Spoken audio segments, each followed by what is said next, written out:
তুরস্কের আকাশসীমায় একটি রহস্যময় ক্ষেপণাস্ত্র ধ্বংস করেছে নেটো। ইরান বলছে তুরস্ক তাদের অন্যতম মিত্র। তুরস্ককে লক্ষ্য করে কোনো হামলার প্রশ্নই আসেনি। একই ঘটনা ঘটেছে সৌদি আরবের রাস্তানুর তেল শোধনাগারের ড্রোন হামলার ক্ষেত্রেও। তেহরান জোর দিয়ে বলেছে ওই হামলা তারা চালায়নি। কাতার, কুয়েত ও দুবাইয়ের কিছু বেসামরিক স্থাপনায় চলা হামলার ক্ষেত্রেও একই দাবি করেছে তেহরান। প্রশ্ন উঠেছে, কারা ইরানের বিরুদ্ধে গোটা মধ্যপ্রাচ্যকে খেপিয়ে তুলতে চায়? তুরস্কের আকাশসীমায় একটি রহস্যময় মিসাইল ধ্বংস করেছে ন্যাটো। ক্ষেপণাস্ত্রটি ইরাক ও সিরিয়ার উপর দিয়ে উড়ে তুর্কি আকাশসীমার কাছাকাছি পৌঁছালে ন্যাটোর আকাশ প্রতিরক্ষা ব্যবস্থা সেটি ধ্বংস করে। এই ঘটনায় নিজেদের আকাশ প্রতিরক্ষা জোরদার করেছে আঙ্কারা। তুর্কি প্রেসিডেন্ট রিসেপ তাইয়েব এরদোয়ান হুঁশিয়ারি দিয়েছেন, আবারও এমন ঘটনা ঘটলে কঠোর ব্যবস্থা নেবে আঙ্কারা। একই ঘটনা ঘটেছে সৌদি আরবেও। দুদিন আগে রাস্তানুর তেল শোধনাগারে ড্রোন হামলা হয়েছে। ইরান বলছে এই হামলা তারা করেনি। আরব আমিরাত ও কুয়েতের বেসামরিক স্থাপনায় এমন কিছু রহস্যময় হামলা হয়েছে যার দায় ইরান নিচ্ছে না।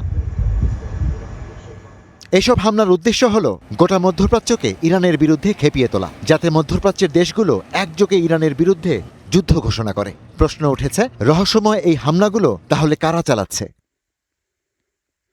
মধ্যপ্রাচ্যে সহ বিশ্বজুড়ে ইসরায়েলি গোয়েন্দা সংস্থা মোসাদের অন্তর্ঘাতমূলক তৎপরতা বিরল নয়। গুপ্ত হত্যা বা গুপ্ত হামলার মতো কর্মকাণ্ডেই তারা বেশি পারদর্শী। বিশেষ করে মধ্যপ্রাচ্যের নিরাপত্তা ও কৌশলগত প্রভাব বিস্তারের স্বার্থে মোসাদের পক্ষে সবই সম্ভব। মধ্যপ্রাচ্যের সামরিক শক্তিগুলোকে ইরানের রণাঙ্গনে টেনে আনা গেলে সবচেয়ে বেশি লাভ ইসরায়েলের। তাই মধ্যপ্রাচ্যের এই বিশৃঙ্খল পরিস্থিতিতে এই ধরনের অন্তর্ঘাতী কর্মকাণ্ড কেবল এই সংস্থাটির পক্ষেই সম্ভব। এমনটাই মনে করছেন সৌদি সাংবাদিক ও রাজনৈতিক বিশ্লেষক আদওয়ান আল আহমারি। এক সাক্ষাৎকারে তিনি বলেছেন, এই যুদ্ধে উপসাগরীয় দেশগুলোকে জড়িয়ে ফেলাটাই মূলত আমেরিকান ইসরায়েলি ফাঁদ। মার্কিন সাংবাদিক টাকার কার্লসনের দাবি, বোমা হামলা সহ অন্তর্ঘাতী কর্মকাণ্ডের ষড়যন্ত্রের দায় সৌদি আরব ও কাতারে কয়েকজন মোসাদ এজেন্টকে আটক করা হয়েছে, যদিও তার এই দাবির পক্ষে কোনো প্রমাণ মেলেনি। Ishtiaq Hossain, star news.